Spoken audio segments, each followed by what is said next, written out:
Thanks, until Senator Warren of Massachusetts is recognized. Thank you, Mr. Chairman, for holding this hearing. You know, the last time this committee received testimony from Mr. Becker, the CEO of Silicon Valley Bank, he was lobbying Congress, us, to do away with the Dodd-Frank rules designed to protect our nation's banking system. Now, unfortunately, too many people in Congress listened, and now here we are, 3 bank collapses later, picking up the pieces of Mr. Becker's successful efforts at deregulation. In recent reviews of the failures of SVB and Signature Bank, regulators found that weakened bank rules helped cause this crisis. They also found that each of the witnesses here today were repeatedly warned that their extreme risk-taking was dangerous. Now, instead of paying attention to those warnings, Mr. Becker, Mr. Shea, and Mr. Howell took on more risks so they could boost their own paychecks. Mr. Becker, you were SVB's CEO from 2011 until it failed in March. In 2019, the year after Congress gave you what you wanted and voted to weaken the banking system's guardrails, you got a 35% pay bump. Not bad for a single year. In fact, your pay increased by nearly $3 million. Now, that same year that you got the pay bump, nearly 5 years ago now, how many active supervisory issues had the Fed identified and warned your bank about? Senator, I don't recall the specific number that we would have had in 2019. Well, you ran the bank, Mr. Becker. Do you want to take a guess? 1, 2, a dozen? I would guess it would be in the 10 to 15. Well, 17. Same year, you got a $10 million paycheck. The Fed had warned SVB of 17 unresolved supervisory issues. Now, your bank had issues with capital planning. It had issues with liquidity risk management.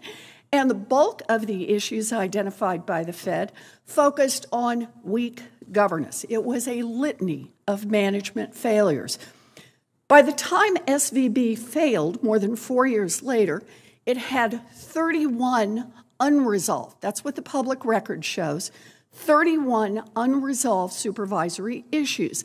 But the big paychecks for you kept rolling in. During that 4-year period, you collected almost $40 billion. Mr. Becker, the collapse of your bank cost the FDIC fund about $20 billion, money that someone is going to have to make up. Big banks, community banks, depositors, consumers, somebody. So I want to know about basic accountability. How much of the $40 million that you earned from loading up SVB Bank with risk are you planning to return to the FDIC? Senator, if I could clarify one point, and then I'll answer your question. Compensation, I know there's been a lot of discussion about is it long-term or short-term, and it's short-term focused. I have a very simple question. You cost the FDIC fund $20 billion. You made $400 million doing that. How much are you planning to return to the fund? Senator, I disagree with the number you just quoted. But what, you don't, that's not your paycheck? Or it's not how much it costs the FDIC? Those are both a matter of public record. How much are you planning to return to the fund? Senator, the number you just quoted was $400 million. $40 million, sorry, $40 million. I was disagreeing with that. How much of the $40 million are you planning to return? How many times are we going to do this dance? Senator, I promise to cooperate with the regulators as they do. Are you planning to return a single nickel to what you cost the fund? Senator, I know there's going to be a process review of compensation. I'll take that as a no. All right, so let's turn to our next one, Mr. Shea.